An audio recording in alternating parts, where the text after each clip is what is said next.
জাতীয় বিশ্ববিদ্যালয়ের অধীনে 2024 সালের ডিগ্রি দ্বিতীয় বর্ষের পরীক্ষা আগামী 20 এপ্রিল থেকে শুরু হবে। বাংলা জাতীয় ভাষা এই সাবজেক্টটা প্রত্যেকের আবশ্যিক বিষয়। এই সাবজেক্টের সিলেবাস অনেক বড়, এজন্য আপনাদের সুবিধার্থে শর্ট সাজেশন আকারে আপলোড করা হচ্ছে। গতকালকে আমি কবিতা অংশের শর্ট সাজেশন আপলোড করেছিলাম। এর ধারাবাহিকতায় আজকের ভিডিওতে আমি প্রবন্ধ অংশের শর্ট সাজেশন শেয়ার করব, আর এই সাজেশনটা অবশ্যই প্রত্যেকের জন্য অধিক গুরুত্বপূর্ণ হবে।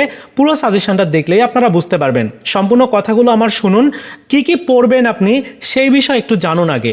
প্রথমেই দেখতে পাচ্ছেন যে বাংলা ভাষা যে প্রবন্ধটা রয়েছে, এই প্রবন্ধ থেকে ক বিভাগের অতি সংক্ষিপ্ত প্রশ্ন আসার সম্ভাবনা কিন্তু অনেক বেশি। এজন্য বাংলা ভাষাটাকে, এই প্রবন্ধটাকে বেশি গুরুত্ব দেওয়া হয়েছে। এখানে 5টা প্রশ্ন রয়েছে, একটা প্রশ্ন স্কিপ করবেন না। এদিকে তৈল থেকে প্রশ্ন আসার সম্ভাবনা খুবই কম, তারপরও 2টা প্রশ্ন দেওয়া হয়েছে, যদি প্রশ্ন এসে যায় তাহলে যেন আপনি উত্তর করতে পারেন। এদিকে সভ্যতার সংকট, এখান থেকেও কিন্তু গুরুত্বপূর্ণ এবার পরীক্ষার জন্য, যেখানে 5টা প্রশ্ন রাখা হয়েছে। এদিকে জৈবনে দাও রাষ্ট্রিকা, এই প্রবন্ধটা এবার ক বিভাগের অতি সংক্ষিপ্ত প্রশ্নের জন্য অনেক বেশি গুরুত্বপূর্ণ। তাই জৈবনে দাও রাষ্ট্রিকা খুব গুরুত্ব সহকারে পড়বেন। এখানে প্রশ্ন সংখ্যা রয়েছে মোট 7টা। এদিকে বাংলার জাগরণ, এখান থেকে প্রশ্ন আসার সম্ভাবনা খুবই কম, তারপরও 3টা প্রশ্ন দেওয়া হয়েছে। তারপর রাজবন্দির জবানবন্দি, এটা থেকেও প্রশ্ন আসার সম্ভাবনা কম। সংস্কৃতি কথা, এইটাও কিন্তু আরেকটা গুরুত্বপূর্ণ প্রবন্ধ, এখান থেকেও ক বিভাগের প্রশ্ন আসার সম্ভাবনা অনেক বেশি। এবার আমি চলে যাচ্ছি খ বিভাগের প্রশ্নে, অর্থাৎ সংক্ষিপ্ত প্রশ্ন। খ বিভাগে এখানে মোট 8টা প্রশ্ন দেওয়া হয়েছে আপনাদের জন্য, এবং এই 8টা প্রশ্নের মধ্যে 2টা টপিকস কিন্তু খুবই গুরুত্বপূর্ণ, মানে 2টা প্রবন্ধ।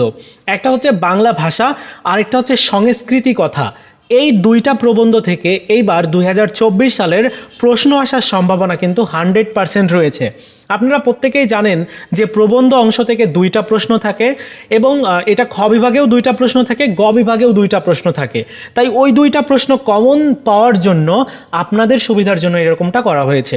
সো বাংলা ভাষা এই প্রবন্ধ থেকে 3টা প্রশ্ন রাখা হয়েছে। প্রথম যে 2টা প্রশ্ন, 1 এবং 2 নাম্বার প্রশ্ন, এই 2টা প্রশ্ন ভালো করে কমপ্লিট করতে হবে, এবং আপনি 3 নাম্বার প্রশ্নটাও ভালো করে দেখে যাবেন।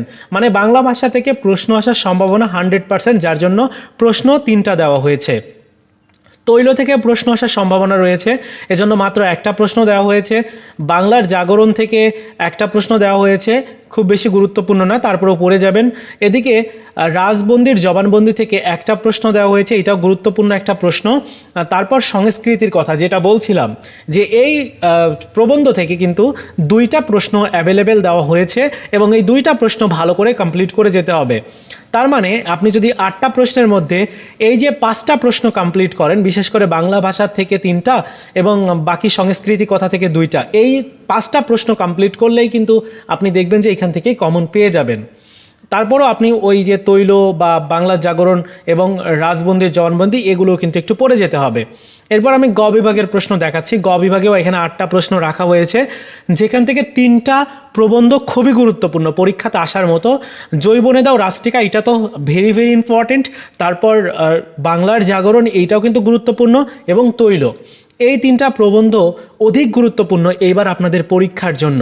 সো গ বিভাগে তো 2টা প্রশ্ন থাকে, আপনারা জানেন প্রবন্ধ অংশ থেকে, তো 2টা প্রশ্ন যেন আপনি ওই 2টাই কমন পান, সেজন্য তৈল প্রবন্ধটা ভালো করে কমপ্লিট করবেন। 2টা প্রশ্ন দেওয়া আছে।